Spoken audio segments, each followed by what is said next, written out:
más o menos en mente cómo hace 10 años se organizaban las ventas? ¿Más o menos todos lo tenemos? ¿Sí? Muy bien. La primera premisa es que lo borremos.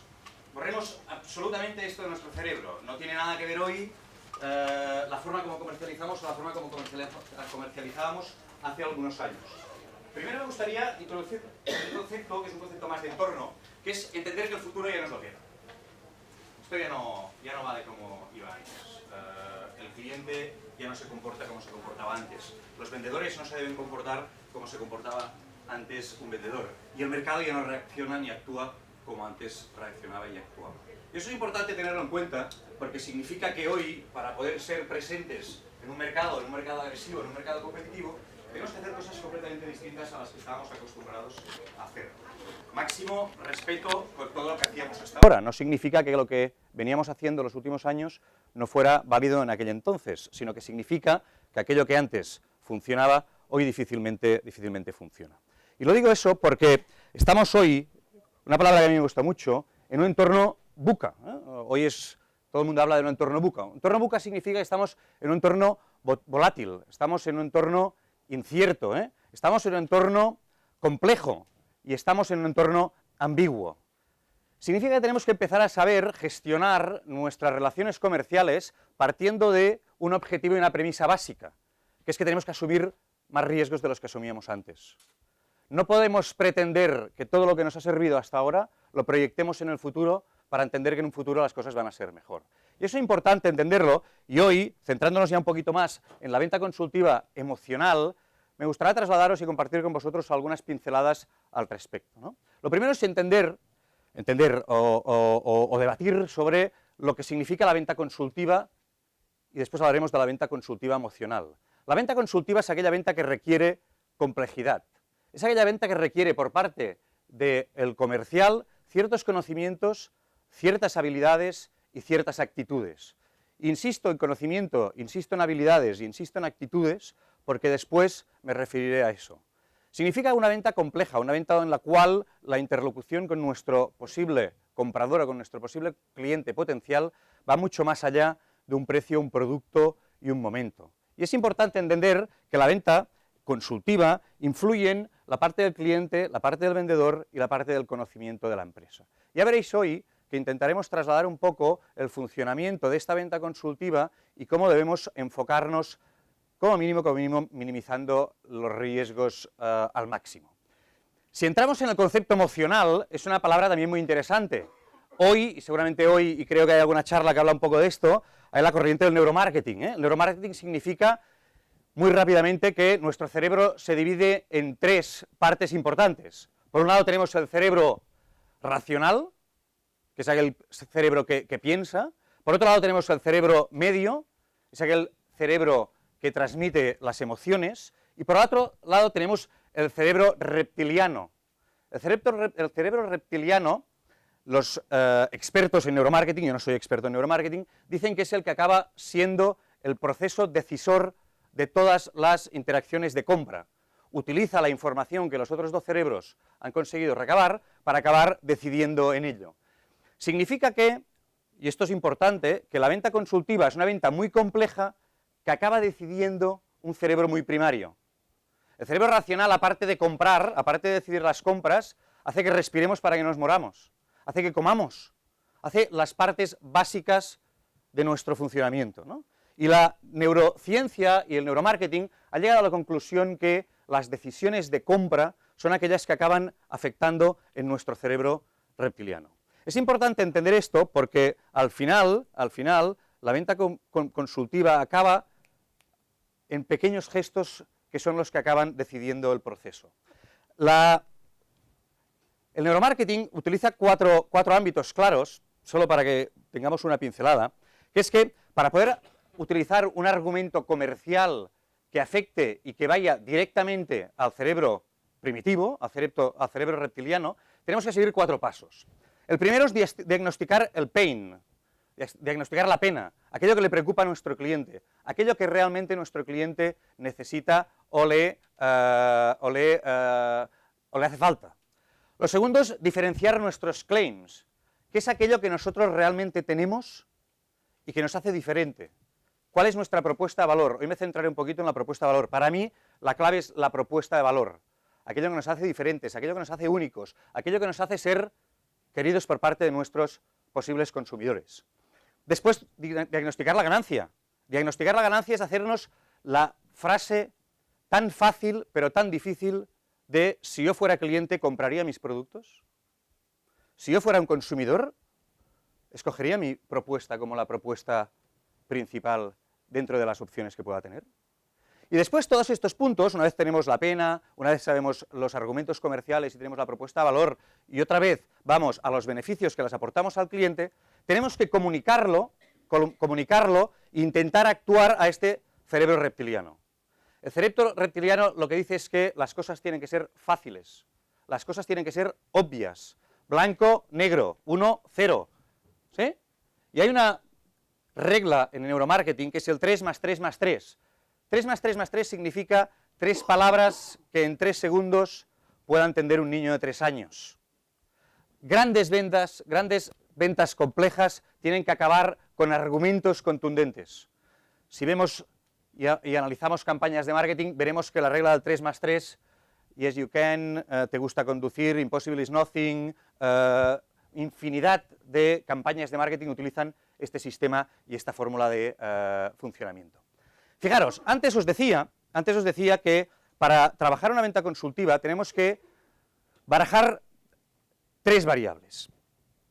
Para mí esta es una frase o una ecuación que resume un poquito el éxito de un comercial o de una propuesta comercial delante de un posible cliente, que es que las ventas es igual a los conocimientos más las habilidades multiplicado por la actitud.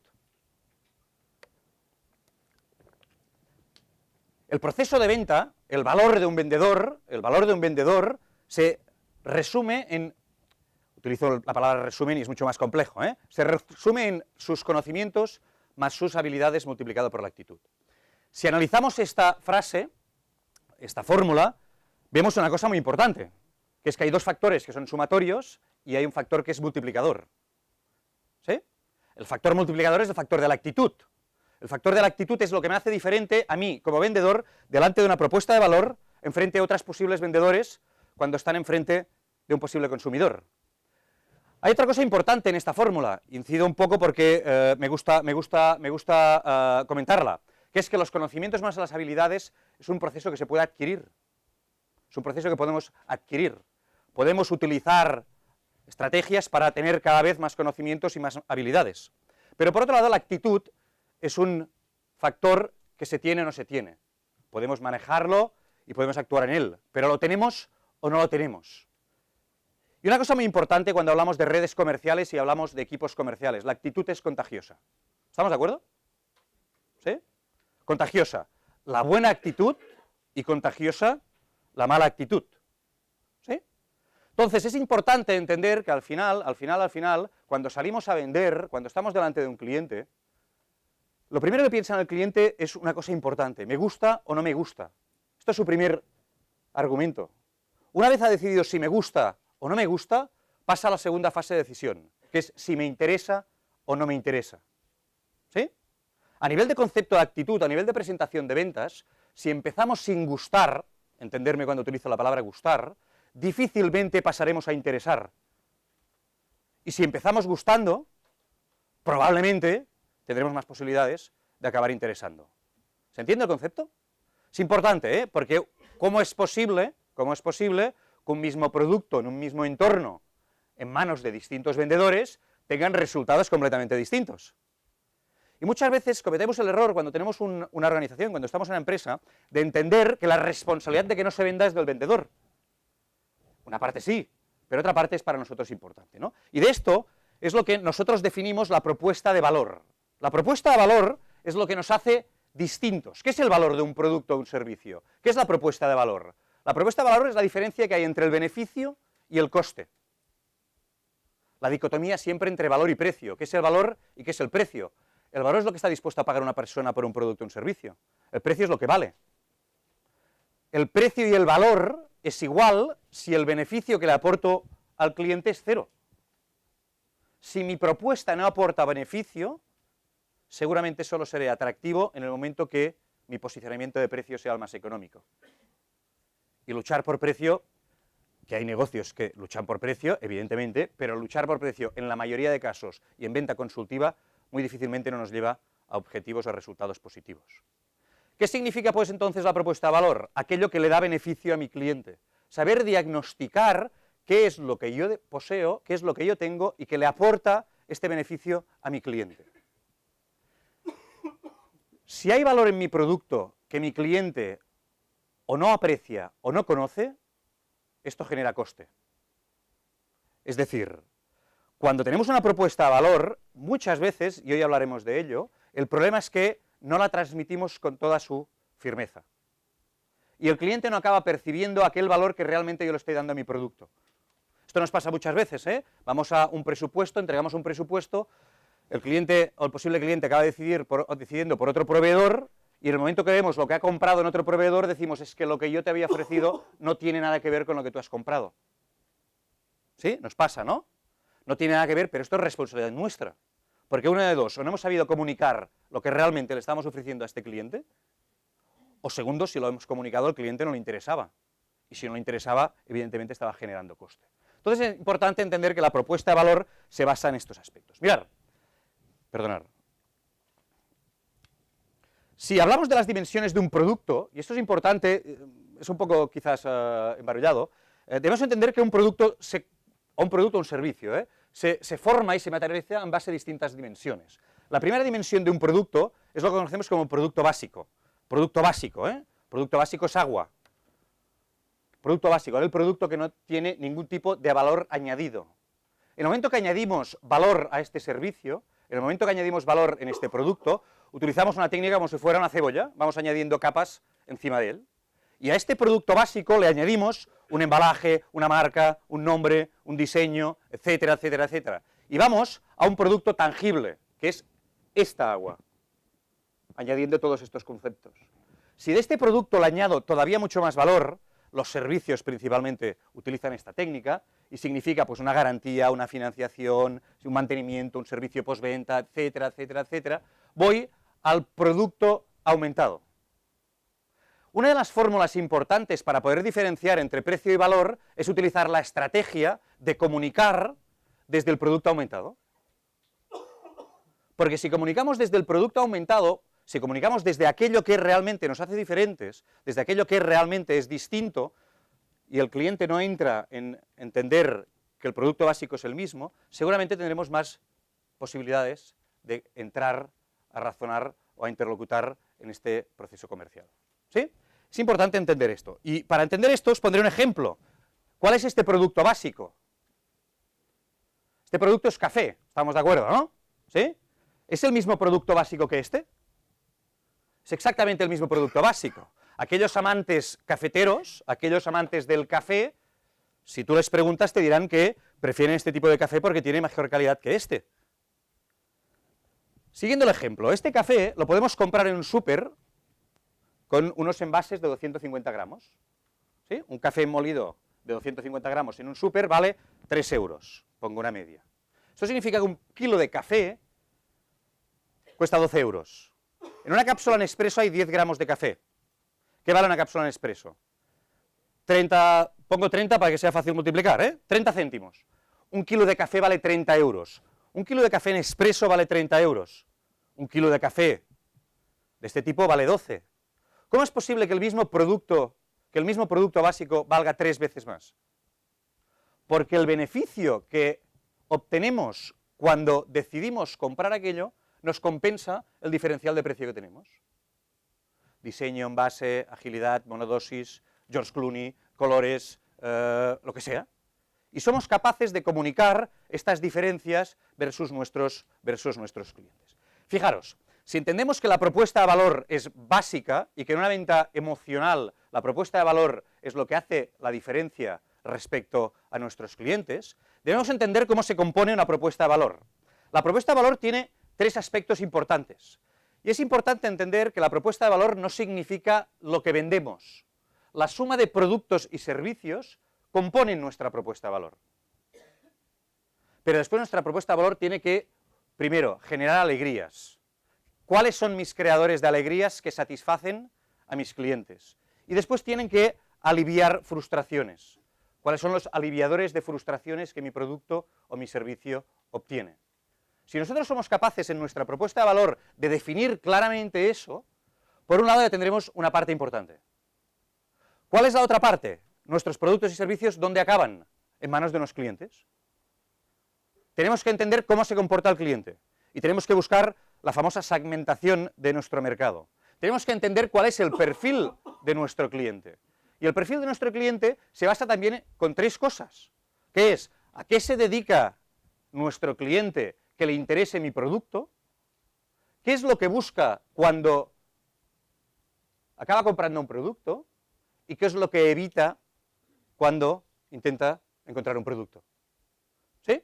Por un lado tenemos la propuesta de valor, cómo se compone y qué tenemos, y por otro lado tenemos el perfil del cliente. ¿Cuándo es fantástico? Cuando tenemos el encaje. El encaje significa cuando conseguimos que una cosa coincida con la otra. Y para hacer esto tenemos que hacer un tema que yo creo que acostumbra a escasear en muchas empresas, que es construir nuestra propuesta desde el cliente. ¿Qué es lo que el cliente busca y qué es lo que yo le ofrezco? No qué es lo que yo tengo y a ver quién me lo quiere comprar. Eso es importante, ¿eh? Tenemos que construir nuestra propuesta de valor desde nuestros segmentos de mercado. Y significa esto que, porque después incidiré un poquito, que cada propuesta de valor va dirigido a cada segmento de mercado. Y que hoy la venta consultiva significa seleccionar muy bien los procesos para poder llegar a la venta. Fijaros, un tema importante. ¿Cómo sé que mi propuesta de valor satisface las necesidades de mis clientes?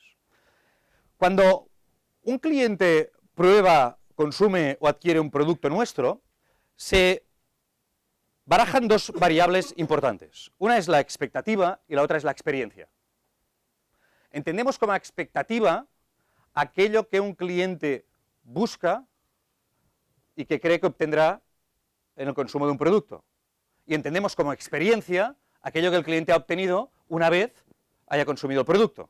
Por un lado tenemos expectativa, que obtendré cuando vaya y duerma en aquel hotel, que obtendré cuando vaya en aquel restaurante.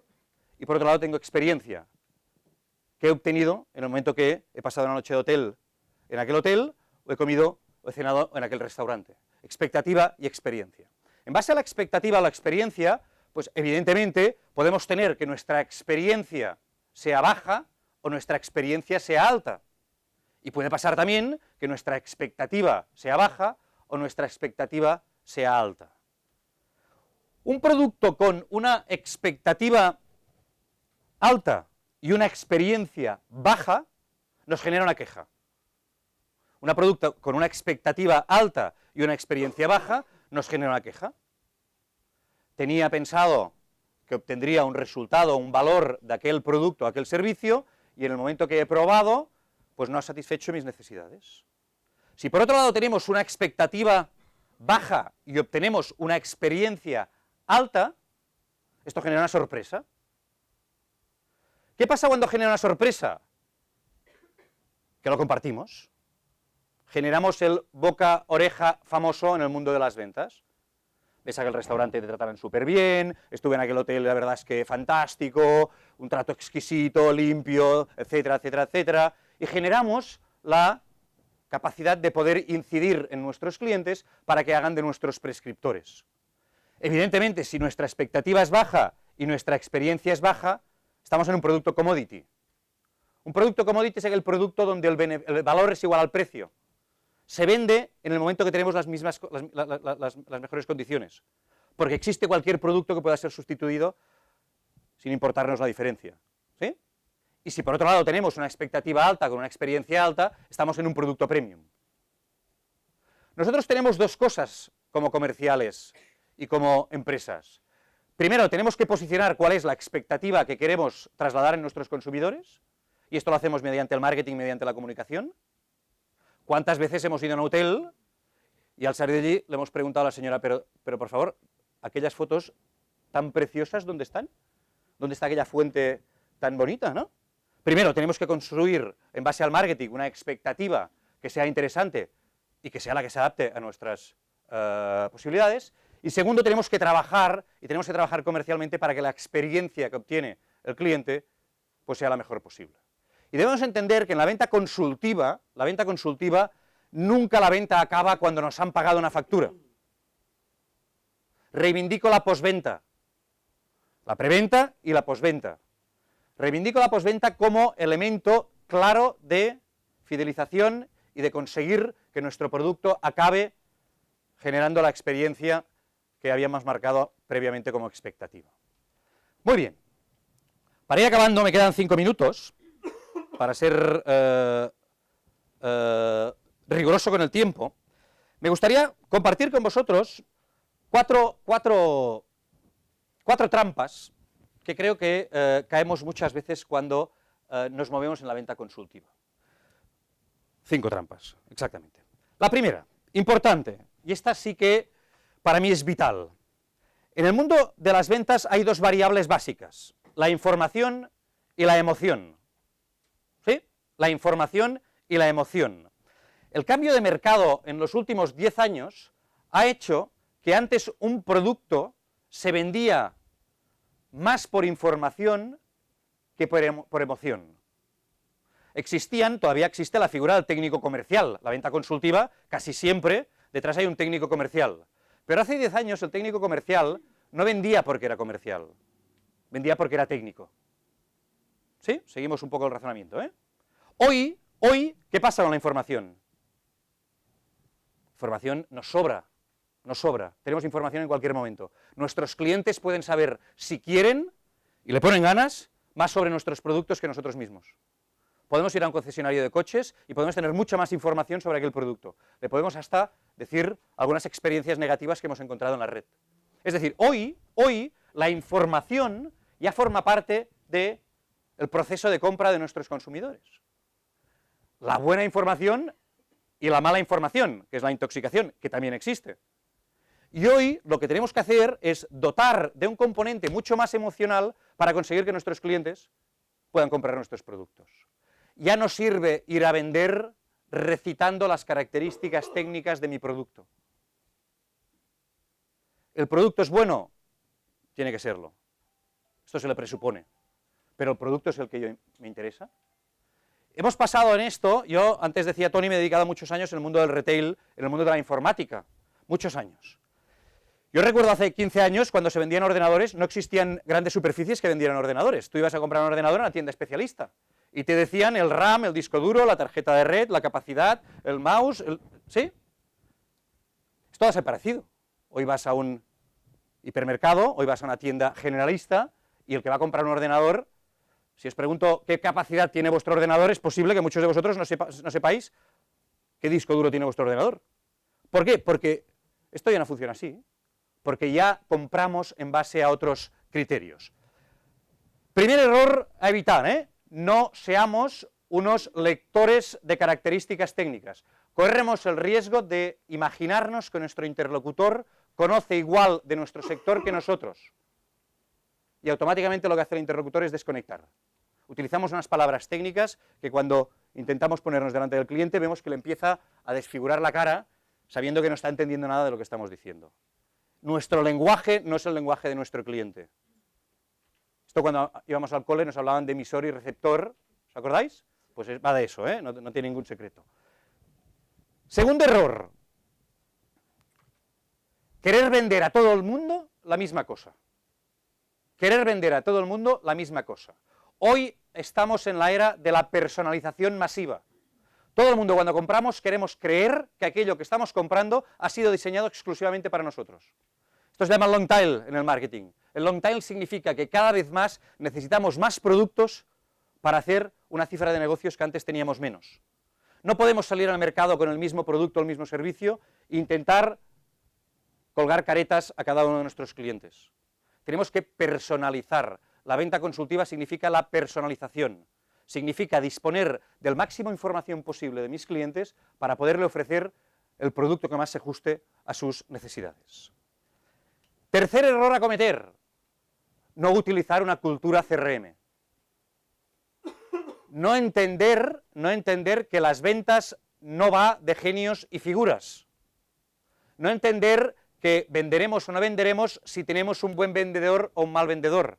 Entender que hay un proceso y que hay una cultura, que es la cultura CRM, y que tenemos que saber lo que es un cliente potencial, lo que es una oportunidad, lo que es una actividad, tenemos que entender lo que es hacer un seguimiento, tenemos que entender lo que es el embudo de ventas.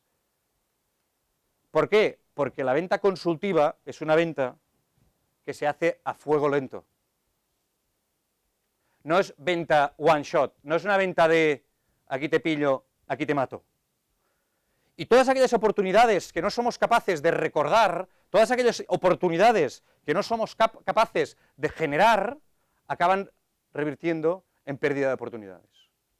Hacemos lo más difícil, que es llegar al cliente y presentar la propuesta, y no hacemos lo más fácil, que es no seguir adecuadamente este proceso. La mayoría de ventas, y digo la mayoría exagerando mucho, la mayoría de ventas se pierden por un mal seguimiento. Y es importante entender que no significa esto de hacer un presupuesto, mandar un mail y esperar algún día enviar y recibir si llega la confirmación del pedido o si por la centralita entra una llamada. Porque la agresividad que hay en el mercado es brutal. Hoy el cliente cada vez es más infiel, supongo que estaremos de acuerdo, cada vez es más infiel. 2, la competencia cada vez es más feroz. Y tres, para hacer una venta, el cliente siempre tiene delante muchas más posibilidades de las que tenía antes. Y esto al final es un factor defensivo, si no lo hacemos nosotros lo hará otro por nosotros. Es un tema que al final acaba siendo importante. Ventas a fuego lento y muy importante también, la importancia del continente. Estamos en la era de la imagen, estamos en la era de lo visual. Grandes proyectos mal comunicados. Recordar al principio, ¿me gusta o no me gusta? Y después ya decido si me interesa o no me interesa. Identidad que trasladamos a nuestro cliente y que muchas veces los que nos dedicamos a visitar a empresas y asesorar en este ámbito vemos, pero ¿cómo es posible que tengas este proyecto y cómo es posible que lo presentes de esta forma? PDFs incansables de 40 páginas, que lo mandamos por correo electrónico y el hombre se vuelve loco. ¿Sabéis la ruedecita del mail, del mouse? Llegando debajo para ver el precio. ¿Eso no? ¿Sí? Entonces, es importante entender el continente, todo aquello que agrupa, porque es lo que nos da valor, es lo que el cerebro reptiliano entiende, es aquello que le despierta, es aquello que le gusta, es aquello que le hace reaccionar.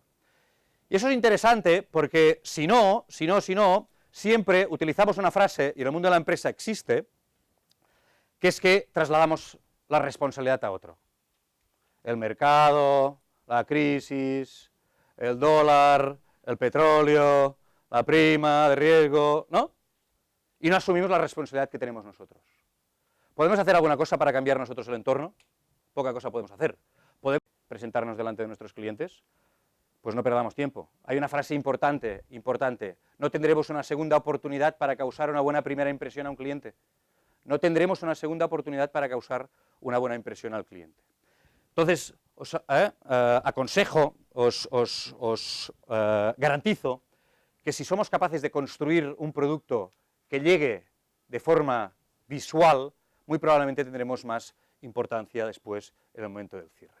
Y para acabar, porque estoy ya en tiempo, Darwin decía que no es la especie más fuerte la que sobrevive, sino aquella que se adapta mejor al cambio.